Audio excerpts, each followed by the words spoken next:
Polisi di Ambon terancam dipecat buntut video asusila dengan selebgram viral di media sosial. Bribda CYT, personel Polda Maluku terancam pemberhentian tidak dengan hormat, PTDH, akibat video asusila dengan selebgram asal Ambon berinisial Siti.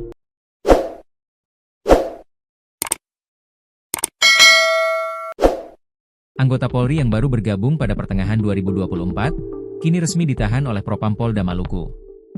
Masuk kategori pelanggaran berat, kata Kabid Propam Polda Maluku, Kombes Pol Indra Gunawan, Selasa, 1 Juli 2025. Kombes Indra menambahkan bahwa Bribda CYT menuding mantan pacarnya sebagai penyebar video asusila tersebut.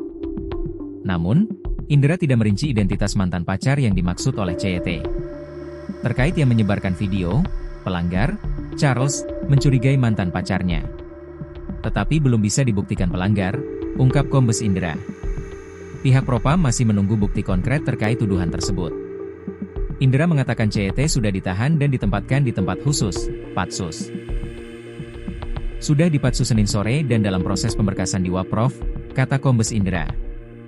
Gunakan ponsel Charles. Diketahui, video asusila tersebut berdurasi 1 menit 6 detik. Ponsel yang digunakan merekam video adalah milik Bribda CYT. Hal ini disampaikan langsung oleh tim kuasa hukum Siti yang terdiri dari 5 pengacara, yaitu John Lennon Solisa, Marnes Verison Salmon, Belly Vincent Uktolsia, Esau Fredsmou, dan Frederick Roelin Septori. John Lennon Solisa menjelaskan bahwa video tersebut sebenarnya dibuat untuk konsumsi pribadi antara Cassandra dan Bribda Charles, yang kala itu masih berstatus sebagai pasangan kekasih. Tujuan membuat video itu hanya untuk menjadi konsumsi pribadi oleh keduanya.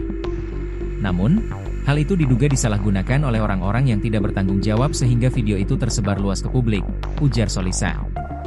Lebih lanjut, Solisa mengungkapkan bahwa penyebaran video ini sangat memukul psikologis kliennya. Korban merasa sangat terpukul dan dirugikan karena video yang seharusnya menjadi aib pribadi kini telah tersebar dan menjadi konsumsi publik. Ini sangat merugikan kehormatan dan privasi klien kami, tambahnya. Mereka juga menekankan bahwa karena handphone yang digunakan untuk merekam adalah milik Bribda Charles, maka patut diduga bahwa penyebaran pertama berasal dari pihak tersebut. Karena HP yang digunakan untuk merekam adalah HP milik pelaku, maka kami menggunakan asas praduga tak bersalah bahwa pelakulah yang menyebarkan, jelas Solisa. Siti sendiri telah mengakui perempuan di dalam video tersebut adalah dirinya. Itu video sudah lama sekali, ujar Siti singkat saat dikonfirmasi tribunambon.com, Sabtu, 28 Juni 2025.